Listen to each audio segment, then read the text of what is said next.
मनसा गांव में एक लोहार राम गोपाल रहता था। उसका एक भरा पूरा परिवार था, जिसका लालन पालन करने के लिए उसे कई बार दिन रात काम करना पड़ता था।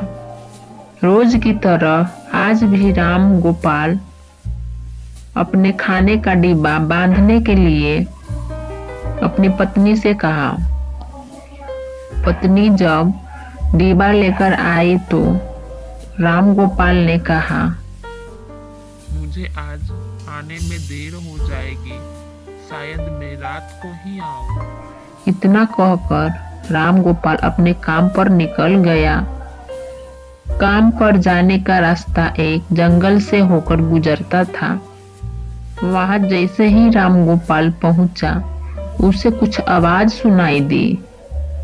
जैसे ही राम गोपाल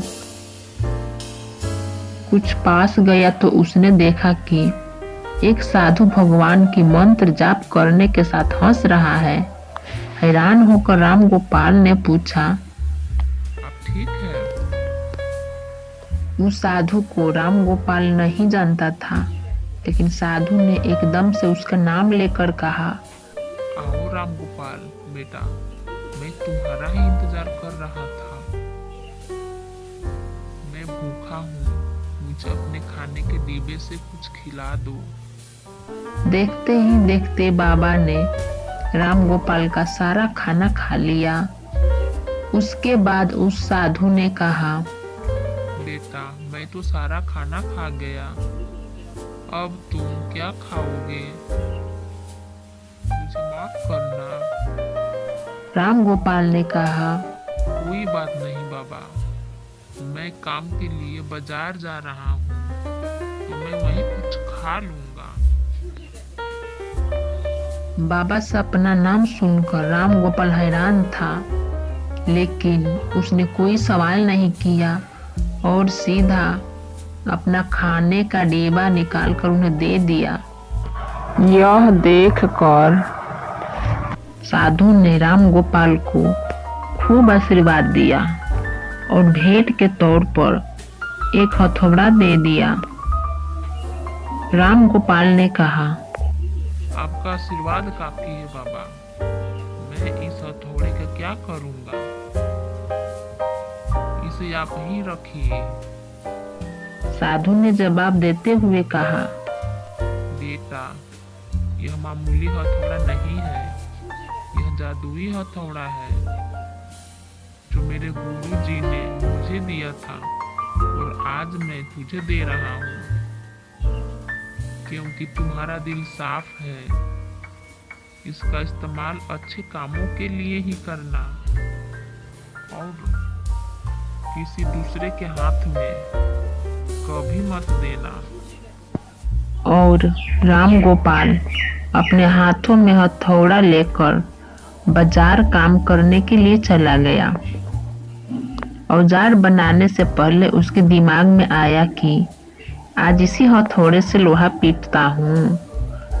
जैसे ही उसने लोहे पर हथौड़े से चोट मारी, वो सीधा औजार बन गया। दूसरी चोट में लोहे के बर्तन बन गए। इसी तरह रोज राम गोपाल उस हथौड़े से जल्दी काम खत्म कर लेता और कई बार ज्यादा बर्तन बनाकर उन्हें गांव के लोगों को भी बेच देता था। धीरे धीरे उसके घर के हालात पहले से कुछ ठीक होने लगे। एक दिन गांव का मुखिया उसके घर आया और बोला, हम गांव वालों को शहर जाने में बहुत ज्यादा समय लगता है, क्या तुम अपने हथौड़े से गांव और शहर के बीच आने वाला एक पहाड़ तोड़ने में मदद करोगे? इससे बीच में एक सड़क बना लेंगे और गांव से शहर का सफर आसान हो जाएगा। मुखिया की बात सुनकर राम गोपाल ने उस जादुई हथौड़े से उस पहाड़ को तोड़ दिया। मुखिया और गांव के लोग बहुत खुश हुए। और उसे खूब शाबाशी दी। पहाड़ तोड़ने के बाद घर लौटते समय लोहार के मन में हुआ कि इस जादुई हथौड़े से मेरा काम जल्दी हो जाता है, लेकिन कुछ ज्यादा फायदा तो हो नहीं रहा है। इसी सोच में डूबे हुए लोहार घर जाने की जगह दुखी होकर जंगल की तरफ चला गया। उस जंगल में वही साधु बाबा लोहार को दोबारा देखा। लोहार ने उन्हें अपने मन की सारी बातें बता दी।